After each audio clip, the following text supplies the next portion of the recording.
I'm Billy S, welcome back to the channel. Today we're grabbing some popcorn and putting down the controller as I rank my favourite cutscenes from each Soulsborne game. We don't get a ton of cutscenes in Soulsborne as the gameplay often speaks for itself, but I also can't deny that when From Software wants to get cinematic, they get cinematic. From area reveals, boss introductions, and everything in between, I'm excited to show you my favourites. Now, to make things fair, I won't be including opening cinematics because they're often on a different level to in-game cutscenes, last a lot longer, and in the case of something like Dark Souls 2, have a completely different visual style. But if you want, I could always rank the opening cinematics in their own dedicated video down the line. Let me know down below if you'd like that. So without further ado, my favourite cutscene from each Soulsborne game, ranked. For Demon Souls, there are a couple of cutscenes that have certainly stuck with me. One we covered a few weeks ago for Halloween in my Soulsborne Scariest Moments video featuring the giant beating heart of Latria, but because it was recently shown on the channel, I'll refer you to that video and consider a different entry for today's list. I've got to give props for cutscenes involving the old one, from falling down the Nexus with the Black Maiden, to the scene of her awakening the demon from its slumber as birds fly past. It's beautiful and haunting. But I'm a simple man, and sometimes a little revenge is all I need. My favourite cutscene from Demon Souls is the one with a sense of humour, the introduction to the Penetrator in 1-3. This requires a little bit of context, but throughout Boletaria, you've been chasing a very specific fat official through the streets. He set the Tower Knight on you, blocked a gate in the inner ward, crushing one of his own soldiers, and he constantly taunts you as you progress, until you reach the boss arena where he stands menacingly. Only to get stabbed through the back, his giggles turn to gargles as he's lifted into the air, life choked from his body, and the Penetrator steps forwards, flinging the corpse away and beginning the fight.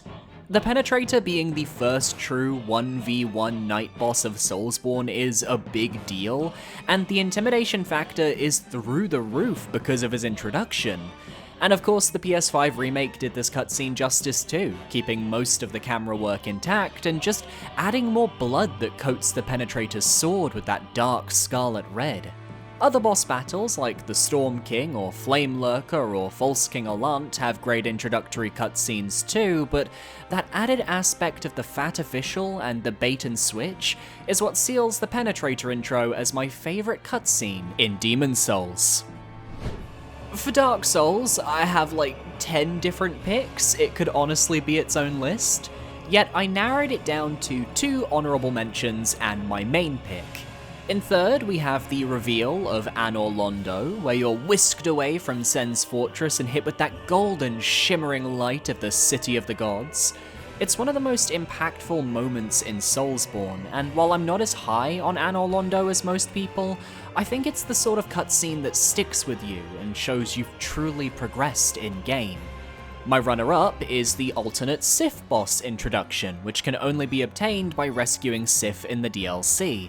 Here, the wolf remembers you from the past and solemnly takes up their master's sword with a melancholic howl, 2 friends forced to face each other to progress with their own goals. It's a shame this cutscene is so well hidden due to the requirements needed to obtain it. But my favourite cutscene, what else could it be, but Hawkeye Goch absolutely ruining Kalameet's afternoon. For context, Kalameet is a giant dragon, and on attempting to fight the beast, you're cooked and fried because Kalameet does the smart thing, flying above you shooting fire. As you require Hawkeye Goch services to overcome this beast and make Kalameet fightable, this blind but not actually blind giant agrees to lighten your burden.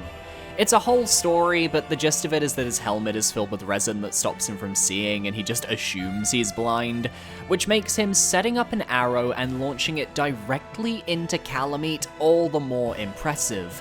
This is the medieval equivalent of a 360 no-scope and is easily one of the coolest feats of skill I have seen in a video game. There's a reason why every time I use this footage, I enjoy putting that damn pufferfish sound effect on the impact. Obviously, I don't need to say it, the best cutscene in Dark Souls 2 is Gilligan setting up a ladder at the Majula Hole. The cinematography, the art direction, the model work, it's truly perfection. Okay, now that I've had my fun, my favorite actual cutscene from Dark Souls 2 is one of the last, as after defeating the Throne Watcher and Defender and claiming the Giant's kinship, you're greeted by Nashandra striding in behind you, and she is fierce slay mother kitty kitty purr boots down the house, executive regal realness, as she reveals her true form.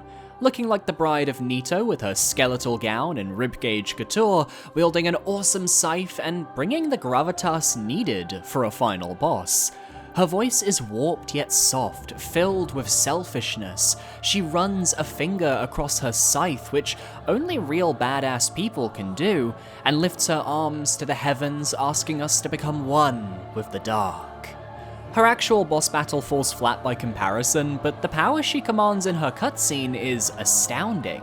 She aced the acting challenge, but fell flat in the lip sync for your life, and yet I always find myself quoting that last line every now and then, or when I'm bored at home, lifting my arms into the air like her for fun. Her plan is about to come to fruition, and she exudes all the confidence in the world knowing she'll win, arrogance being her ultimate downfall. Great storytelling. I got to know so much about Nashandra from just this one cutscene alone. If only she was part of a game like Dark Souls 3 where her moveset might have had the chance to shine. Happy holidays, viewers. I am trying to reach 20,000 subscribers on this channel by the summer of 2024, and I know we can do it. See how many of you guys aren't subscribed right now? We need to fix that. So be sure to parry that subscribe button to stay up to date on all of my future gaming content. Back to the video. For Bloodborne, we have so many candidates. I don't think there's a cutscene that misses in this game. I've gone on length talking about Gehrman's boss introduction cutscene in my Soulsborne final boss ranking video, or what about the body horror of Vicar Amelia and her transformation spraying the cathedral with blood? Lady Maria pulling you close, creating 1,000 memes because you couldn't leave a corpse well alone. And yet we all know the answer to Bloodborne's best cutscene. I can't be contrarian because it was by our side all along. The mid-battle phase transition for Ludwig the Accursed becoming Ludwig the Holy Blade is possibly the most well-known cutscene in Soulsborne, and the context is vital here. Ludwig is one of the major lore characters of Bloodborne, and seeing this monstrosity when you enter the boss arena is shocking. But at half health, watching him slowly regain his humanity, his nobility, even changing his weakness as he no longer classifies as a beast, is fascinating. Of course, this is made even more powerful by his guiding Moonlight, the Moonlight Greatsword that was on his back the entire time. You were by my side all along. The most iconic weapon From Software includes in all of their games, appearing in a major cutscene accompanied by the building of the music until the drop in Phase 2 when he uses his brand new weapon, becoming an entirely different person. Our fight brings Ludwig back from his madness and allows one last instance where this noble church warrior can face his last hurrah. And for years it was the best mid-fight cutscene in Soulsborne, but more on that later. Since the last few entries are focused on a lot of bosses, or the weakening of bosses, or just general fighting, I want to subvert expectations for Dark Souls 3 and go down a completely different path. Because while I think the Abyss Watcher's cutscenes are stellar, and Gale's cutscenes hit hard as we're revealed the blood of the Dark Soul, I just really love a wedding. That's right, my favourite cutscene in Dark Souls 3 is the wedding between the player character and Knight Henri.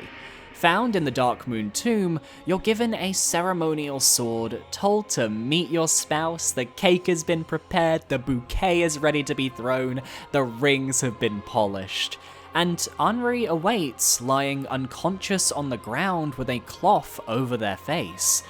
There's just something incredibly jarring about the idea that marriage in this world, in this specific case, is piercing the skull of someone you knew and cared about with a ceremonial sword.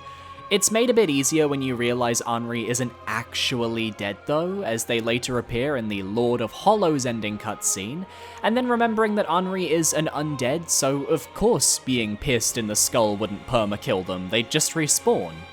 It's just such a desecration of what we consider marriage in the real world, and of all the cutscenes in the game, it sticks with me because of that darker connotation.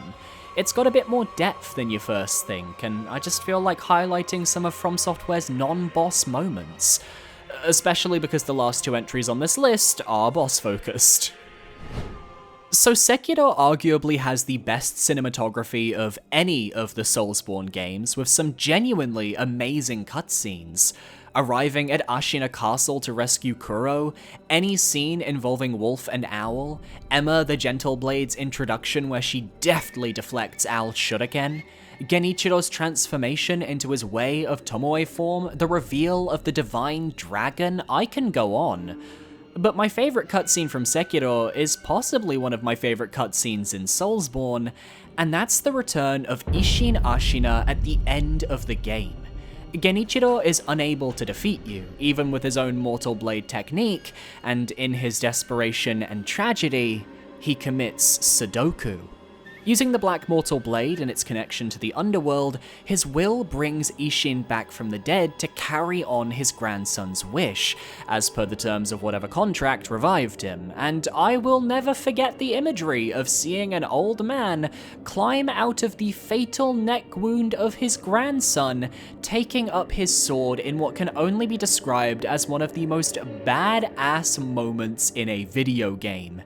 Isshin is my favourite final boss in Soulsborne, so giving him this grand reintroduction where he's revealed to be in his younger form from his days on the battlefield, after seeing his corpse like 10 minutes prior by the way, it's just jaw-dropping. It's a cutscene that provides a fitting end to Genichiro, fulfilling his character arc of being unable to let go of his country, while also hitting us with one last supernatural element to top off Sekiro before the end of the game. If there's another cutscene in Sekiro that goes so hard on its imagery, I'd like to see it. Finally, we reach Elden Ring, and there are so many potential cutscenes to choose from here that all could justifiably appear on this list.